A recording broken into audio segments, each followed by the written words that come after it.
Hey there, it's Laura popping on as the last sun rays are going down. I wanted to grab some sunlight.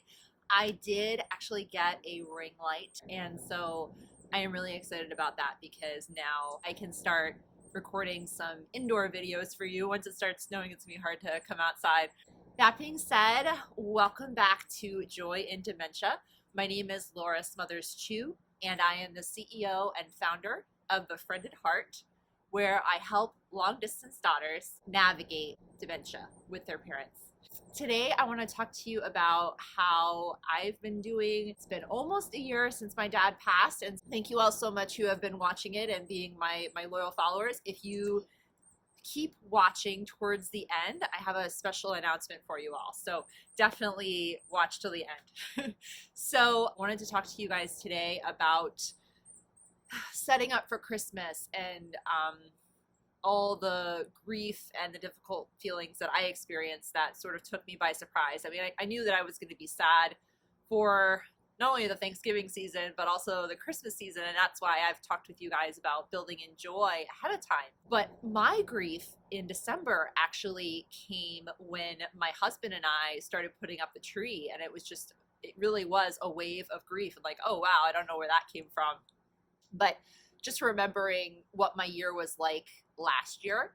And at that point, my dad was actually in the hospital. We had to sort of move our family Christmas from December to January. And then basically 2 weeks after we sort of celebrated Christmas in mid-January, my dad passed. So it was a really difficult December last year, of course. But I felt like it was still different because at least my dad was still here physically with us, and so we could spend it as a family.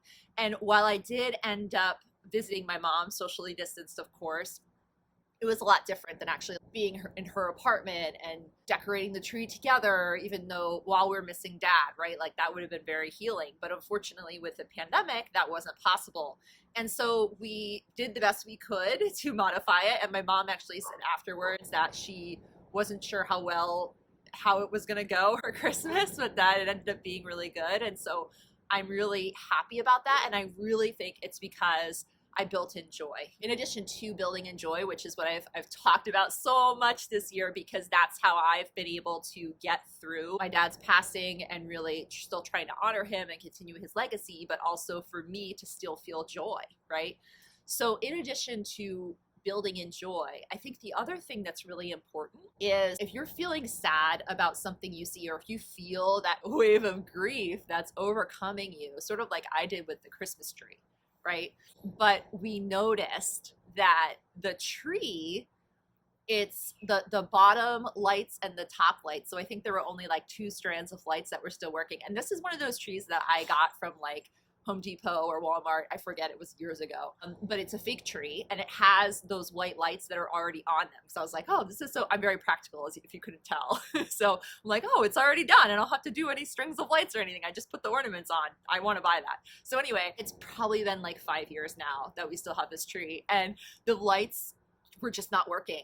And and Sam was disappointed, and I was sort of like, I'm not disappointed. This is how I feel this year too. Like I feel a little bit of light, I feel a teeny bit of joy, but I'm not ready to be festive. I'm not ready to put up the tree. This tree is exactly how I feel right now. You know what I mean? Like burnt out, exhausted, how I want to be happy, but I can't figure out how to get that Christmas joy back that I had.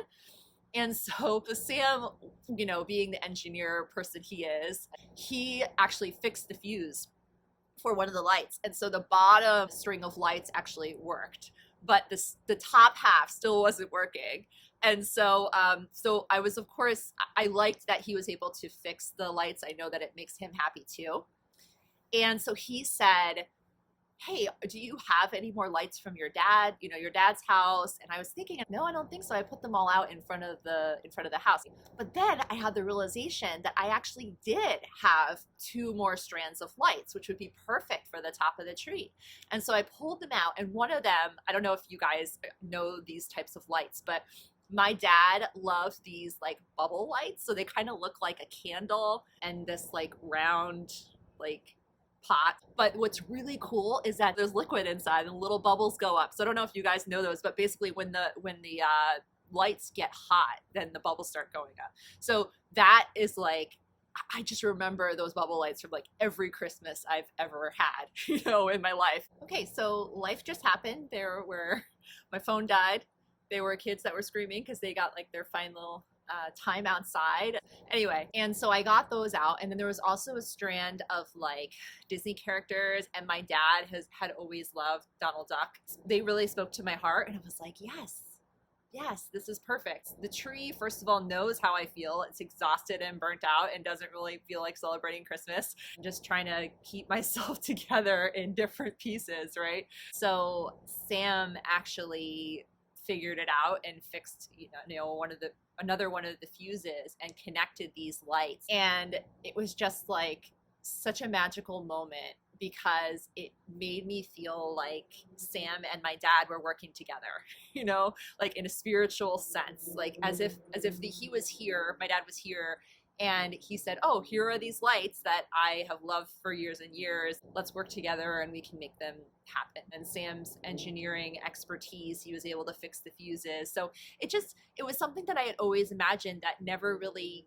got to happen with my dad and Sam, because my dad was already in like mid-stage dementia at that point, and he couldn't really work with Sam on certain things at that point. And so anyway, this was sort of a way of my dad coming back to help, And so Sam and I call our tree this year the Frankentree. And another thing I realized too, when I was sad about needing to put up the tree and decorating the tree, I realized that where I placed the tree this year was different from other years. I had moved it to where we had our old couch on the side of the living room.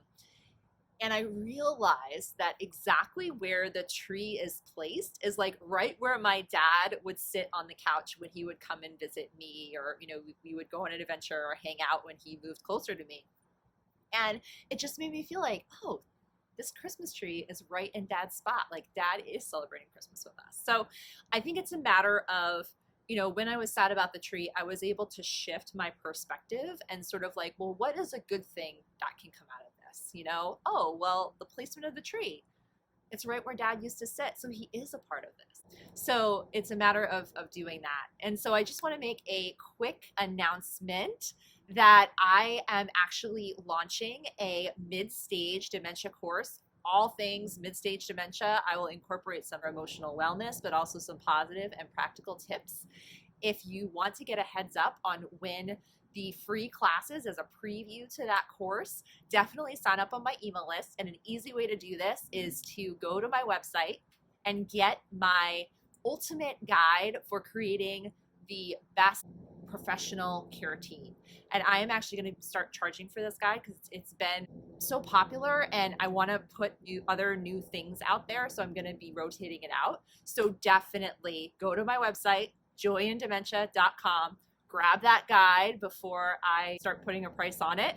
And while being on my email list, you will get a heads up when that free class is and when I'm launching that mid-stage dementia course. Thanks so much. Bye, guys.